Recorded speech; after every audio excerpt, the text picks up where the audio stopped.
વરસાદ બાદ રોડ પર પડેલા ખાડાને કારણે અમદાવાદવાસીઓ પરેશાન થઈ રહ્યા છે। તેમ છતાં ભાજપના શાસકો અને અધિકારીઓ એસી ચેમ્બરમાંથી બહાર નથી નીકળતા।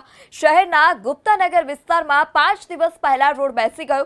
વેજલપુરથી વાસણા જતા ગુપ્તાનગર પાસે રોડ બેસી જવાની ઘટના બની। રોડ તૂટી જતા ડ્રેનેજના પાણી વહી રહ્યા છે। બેરિકેટિંગ સિવાય એએમસીએ કોઈ જ કામગીરી હજુ સુધી નથી કરી, જેને લઈ પ્રી મોન્સૂન કામગીરીના ધજાગરા પણ ઉડ્યા। શહેરમાં સિઝનનો માત્ર 7 ઇંચ વરસાદ વરસ્યો છે। તેમ છતાં અનેક વિસ્તારોમાં રોડની હાલત એટલી જ ખરાબ છે કે સ્માર્ટ સિટી કહેવું કે મજાક સમાન।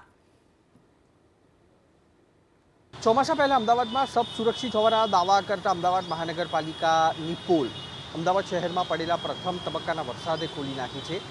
શહેરમાં વરસાદ આ સિઝનનો નોંધાયો છે અને શહેરમાં ઠેક ઠેકાણે પહેલા ખોદકામ બંધ નહોતા થયા અને હવે ડ્રેનેજની લાઈનો તૂટવાના કારણે બ્રેકડાઉન સર્જાયા છે। હાલ અમે છીએ અમદાવાદના વાસણા વિસ્તારમાં અને વાસણા એપીએમસી આગળના દ્રશ્યો છે કે જે ડ્રેનેજ લાઈન તૂટી હોવાના કારણે અહીંયા આગળ રોડ કેટલો વ્યાપક રીતે બેસી ગયો છે। મુખ્ય માર્ગ છે આ વેજલપુરથી વાસણા એપીએમસીને જોડતો અને અહીંયા આગળ જે ભંગાણ થયું છે તેને કોર્પોરેશને માત્ર બેરિકેડ કરી અને સંતોષ માન્યો છે। તેની સિવાય આ રૂટ ઉપર સમારકામની કામગીરી શરૂ કરવામાં નથી આવી। એબીપી અસ્મિતાએ લગભગ 5 થી 6 દિવસ પહેલાં જ્યારે અહીંયા આગળ તપાસ કરી હતી તે વખતે પણ માત્ર બેરિકેડ કરવામાં આવ્યું હતું અને કોઈ પણ સમારકામની પ્રક્રિયા શરૂ કરવામાં ન આવી હતી।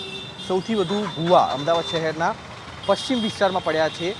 27 પૈકી 9 જેટલા ભૂવા અમદાવાદ શહેરના પશ્ચિમ ઝોનમાં પડ્યા છે, જેના કારણે વાહન ચાલકો છે તેમને હાલાકીનો સામનો કરવો પડી રહ્યો છે। આ દ્રશ્યો અહીંયા આગળ આપણે બતાવીશું। જે ટ્રાફિક અહીંયા આગળથી પસાર થતો હોય છે ત્યાં એક ભૂવાના કારણે આખો ટ્રાફિક છે તેની ઉપર તેની સીધી અસર પડતી હોય છે અને અમદાવાદ મહાનગરપાલિકા ભૂવા ગણતું હોય તે પ્રકારે રાહ જોઈને બેસી રહ્યું છે કે ક્યારે વરસાદ બંધ થાય અને ક્યારે અમદાવાદ શહેરમાં થયેલા બ્રેકડાઉન છે તેનું સમારકામ કરવામાં આવે। કેમેરામેન પ્રદીપસિંહ સાથે કુશાંગ સોની, એબીપી અસ્મિતા, અમદાવાદ।